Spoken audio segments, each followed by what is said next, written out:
వీక్షకులకు స్వాగతం, నమస్కారం. మేము వస్తే అరెస్టులు చేస్తాం, రప్ప నరికేస్తాం అంటూ జగన్ చేసిన వ్యాఖ్యల మీద మండిపడ్డారు డిప్యూటీ సీఎం పవన్ కళ్యాణ్. అభివృద్ధి కోసమే రాష్ట్రానికి మంచి జరగాలనే ఉద్దేశంతో తలగ్గి ఉన్నాం, లేదంటే మీ చిల్లర మొక్కల్ని రౌడీ మొక్కల్ని అరెస్ట్ చేయటం చిటికలో పని అంటూ ఆయన చేసిన వ్యాఖ్యలను విశ్లేషించడానికి మనతో పడుతున్నారు సోషల్ యాక్టివిస్ట్ శ్రీల గారు. వారిని అడిగి మరిన్ని విశేషాలు తెలుసుకుందాం. నమస్తే శ్రీల. నమస్తే అండి. జగన్మోహన్ రెడ్డి అనుకో మేము వస్తే రప్ప నరికేస్తామంటున్నారు, అరెస్టులు చేస్తామంటున్నారు. కౌంటర్గా డిప్యూటీ సీఎం సీరియస్గా వాళ్ళు మాట్లాడుతూ అభివృద్ధి కోసమే మేము తల వంచి రాష్ట్రం మంచి కోసం వేచి చూస్తున్నామంటూ ఆయన వ్యాఖ్యలు. మీ చిల్లర రౌడీ మోకలను అరెస్ట్ చేయడం పెద్ద కష్టం కాదంటూ ఆయన చేసిన వ్యాఖ్యలని ఎట్లా చూస్తారు, ఎట్లా విశ్లేషిస్తారు? అంటే ఇక్కడ ఒకటేనండి, పవన్ కళ్యాణ్ గారు కూటమిగా ఏర్పడటానికి కారణం జగన్మోహన్ రెడ్డి. ఎందుకు అంటే ఎన్ని రకాలుగా ఇబ్బందులు గురి చేశారు, ఎన్ని రకాల మాటలు అన్నారు. మరి అసెంబ్లీ గేటు కూడా తాకలేవు నువ్వు, నీకు అర్హత లేదు అన్న పవన్ కళ్యాణ్ గారు ఈ రోజున 21 స్థానాలు గెలుపొంది మరి ఏ విధంగా కూటమితో కలిసి పనిచేస్తున్నారు అనేది చూస్తున్నాం.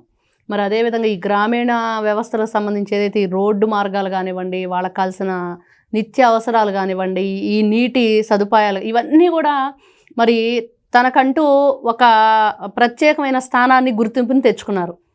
మరి ఈ రోజున జగన్మోహన్ రెడ్డికి ఏదైతే వార్నింగ్ ఇచ్చారో అని మనం అనుకుంటున్నామో, నిజంగా ఈయన తలుచుకుంటే మరి జగన్మోహన్ రెడ్డి ఒక లెక్క. ఈ జన సైన్యం అంతా కూడా ఎవరైతే ఈ జనసేన పార్టీకి సంబంధించిన కార్యకర్తలు కానివ్వండి, మరి వాళ్ళ నాయకులు కానివ్వండి, వాళ్ళని ఎవరైనా సరే పవన్ కళ్యాణ్ గారిని ఒక్క మాట అంటే వాళ్ళందరూ కూడా ఏ విధంగా రియాక్ట్ అవుతున్నారో కూడా మనం చూస్తూ ఉన్నాం. కానీ ప్రతిసారి కూడా జగన్మోహన్ రెడ్డి గారికి పవన్ కళ్యాణ్ గారు వార్నింగ్ ఇస్తూనే ఉన్నారు. ఇదిగో మరి మేము కూటమి ఎప్పుడు ఇంకొక 15-20 సంవత్సరాలు కూటమిగానే ఉంటాము, ఈ విధంగానే రాష్ట్రాన్ని ముందుకు తీసుకెళ్తాము, అభివృద్ధి జరుగుతుంది, ప్రతి ఒక్కరికి కూడా ఆదర్శంగా నిలబడతామని చెప్పి చెప్తున్నారు. అయినా కూడా ఈ చిల్లర మాటలు, చిల్లర వ్యవహారాలు ఈ జగన్మోహన్ రెడ్డి గారు మానతారా అంటే మానరు. అంటే అసలు అభివృద్ధి చేయకుండా 5 సంవత్సరాలు అంధకారంలోకి నెట్టేసి రాష్ట్రాన్ని మళ్ళీ మేము వస్తాము అని ఏ ధైర్యంతో చెప్తున్నాడంటే, లాస్ట్ టైం కూడా చెప్పాడు వై నాట్ 175 అన్నాడు. మళ్ళీ మరి 11 పరిమితం అయ్యి అస్సలు సింగిల్ డిజిట్ అనుకున్నది ఏదో చావు తప్పి కన్నులు అట్టుపోయినట్లుగా అయ్యింది. మరి 11కు వచ్చారు. మరి ఆ 11ను కూడా జాగ్రత్తగా ఏమన్నా వీళ్ళు రక్షించుకుంటున్నారా, మరి అసెంబ్లీకి వస్తున్నారా, మరి ప్రజల సమస్యలు వింటున్నారా, ప్రజల సమస్యలను తీరుస్తున్నారంటే అది లేదు. వస్తే నరికేస్తాము రపరప, మరి లేకపోతే మళ్ళీ నేను వస్తే జైలుకి పంపిస్తాను, బట్టలు ఉడదీస్తాము, పోలీసు వ్యవస్థని ఎవరిని కూడా అనకుండా ఎవరిని ఈ జగన్మోహన్ రెడ్డి అనే వ్యక్తి ఉన్నాడు, ప్రతి ఒక్కరిని అంటమే. మరి పవన్ కళ్యాణ్ గారు ఏదైతే ప్రతిసారి చెప్పే మాట, ఈసారి ప్రాణాలు పోయినా పర్లేదు వెళ్ళేటప్పుడు మీ సంగతి తేలుస్తాను అని. అంటే అభివృద్ధి కోసం వేచి చూస్తున్నాం, తలనుంచి నడుచుకుంటున్నాం అంటున్నారు. వాళ్ళేమో బురదగొండలో పడ్డ డొలుత ఆ బురద అందరి మీద చెమ్మే ప్రయత్నం చేస్తున్నారు. రప్ప అంటున్నారు, అరెస్టులు చేస్తూ ఉన్నారు, వచ్చేవాళ్ళని బెదిరిస్తున్నారు. వాళ్ళ కట్టడి చేయకపోతే కూడా అభివృద్ధి జరిగే పరిస్థితి కూడా కనబడట్లా. వీళ్ళేమో మంచి కోసం ఆలోచిస్తున్నాం అంటున్నారు, వాళ్ళే మీరు మంచి ఎట్లా చేస్తారో చూస్తామంటున్నారు. వాళ్ళ అరాచకాలని, వాళ్ళ మాటలను కట్టడి చేయకుండా, వాళ్ళని అరెస్ట్ చేయకుండా అభివృద్ధి చేయడం కూడా సాధ్యం కాదు అనే పరిస్థితి కనబడతా ఉంది ఇక్కడ ఒక పక్కన. వీళ్ళేమో చూస్తాం చేస్తామంటున్నారు. ఇది ఎలా సాధ్యం అవుతుంది? ఇక్కడ ఒకటేనండి, దేనికైనా సరే ఒక సహనం అంటూ ఉంటుంది, ఓర్పు ఉండిద్ది. మరి దానిని పరీక్షించే వాళ్ళని ఏం చేయాలి?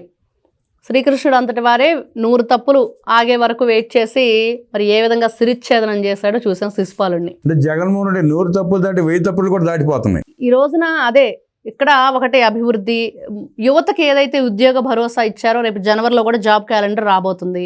ఇప్పుడు కానిస్టేబుల్ భర్తీలు అయినాయి, డిఎస్సి అయిపోయింది. ఇవన్నీ అయిన తర్వాత ఇప్పుడు అన్ని రకాల కంపెనీలు కూడా ఆంధ్రప్రదేశ్కి వచ్చినాయి. ఇంకా నెక్స్ట్ టార్గెట్ ఇదిగో ఇట్లా ఏదైతే మంచి చేస్తామని చెప్తున్న వాళ్ళను కూడా వీళ్ళు మంచి చెయ్యనివ్వము అని చెప్పి ఒక అబద్ధ ప్రయోగాలు వీళ్ళంతా ప్రలాపనలు చేస్తున్నారో దాన్ని కట్టడి చేయాలంటే ఖచ్చితంగా మరి ఎప్పుడో తన దాకా వస్తే నా చావైనా నేను ఇది చేస్తాను కానీ మరి మీ సంగతి తేలుస్తానంటున్న పవన్ కళ్యాణ్ గారు కూడా ఒకసారి ఆలోచించాలి ఈ విషయంలో.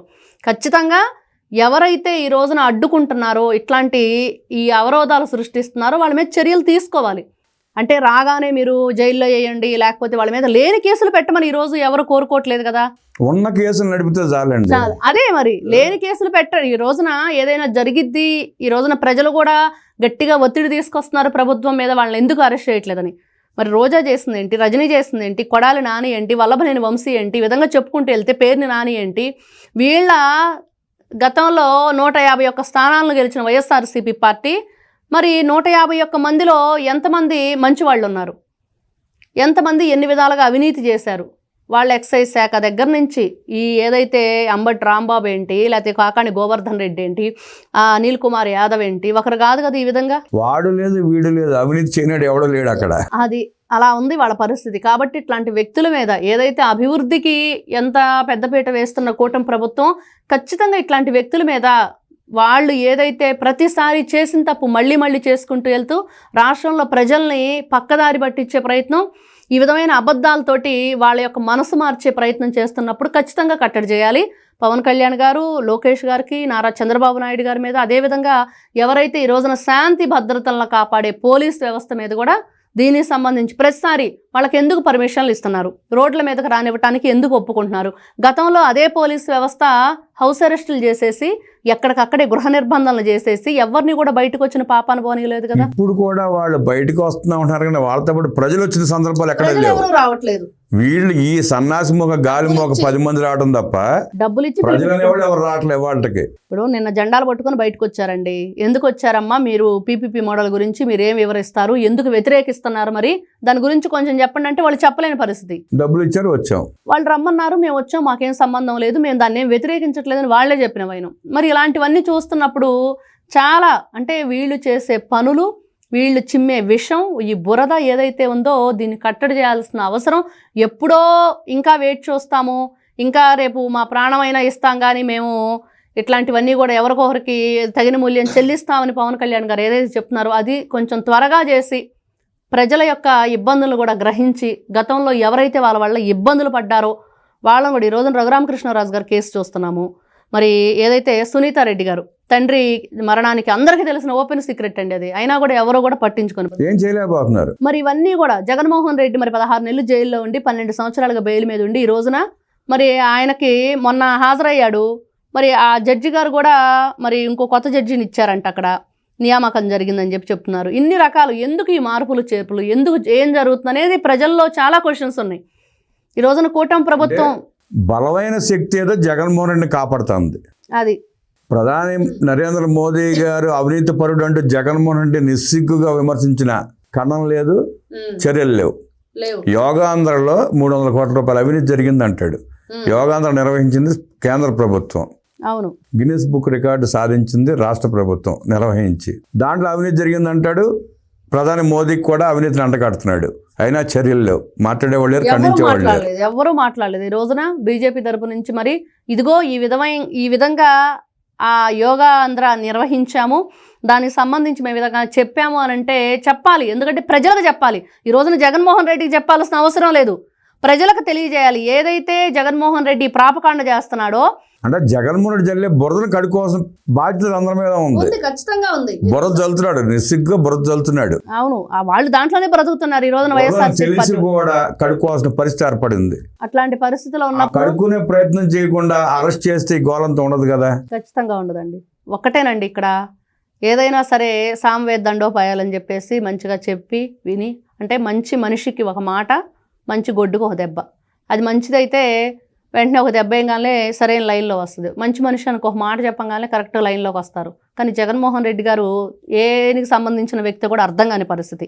మరి కాబట్టి అట్లాంటి వ్యక్తులను ఏ విధంగా దండించాలి, మరి దానికి సంబంధించిన ఏదైనా సరే ఈ దండోపాయాలు ఏదైతే ఉన్నాయా దాన్ని ఉపయోగించి ప్రజలకు ఏ విధంగా మనం మంచి చెప్పే విధంగా అటువైపు వాళ్ళు వెళ్లకుండా, ఈ రోజున డబ్బులకైనా వెళ్తున్నారు కదా, ఆ డబ్బులకు వెళ్ళే వాళ్ళని చూపించి ఇంకో 10 మందిని మ్యానిపులేట్ చేస్తున్నాడు కదా జగన్మోహన్ రెడ్డి. ఆ వ్యవస్థని ఏదైతే జగన్మోహన్ రెడ్డి వ్యవస్థలను మేనేజ్ చేస్తూ మరి తను ఇంకా కూడా నేను మంచివాడిని, నేను సమాజానికి ఏదో చేయడానికి, ప్రజలను ఉద్ధరించడానికి వస్తున్నానని చెప్తున్నాడో దాన్ని తీవ్రంగా ఖండిస్తూ ఈ రోజున కూటమి ప్రభుత్వం ఏదైతే బీజేపీ, జనసేన, టీడీపీ ఉందో వీళ్ళందరి మీద బాధ్యత ఉంది. ఈ రోజున జనసేన మాట్లాడుతుంది, టీడీపీ మాట్లాడుతుంది, బీజేపీ ఎందుకు మాట్లాడలేదు అనేది ప్రజలందరూ కూడా క్వశ్చన్ చేస్తున్నారు. చట్టంలోనూ లొసుగులను అవకాశంగా మలుచుకొని తన కేసుల నుంచి బయటపడే ప్రయత్నం చేస్తున్న జగన్మోహన్ రెడ్డికి అండగా ఉన్న ఆ అదృశ్య శక్తుల్ని అరెస్ట్ చేసి కఠినంగా శిక్షించకపోతే వ్యవస్థల మీద నమ్మకం కోల్పోయే పరిస్థితి ఉందంటూ విశ్లేషించిన శ్రీలీల గారికి ధన్యవాదాలు తెలియజేస్తూ నమస్కారం.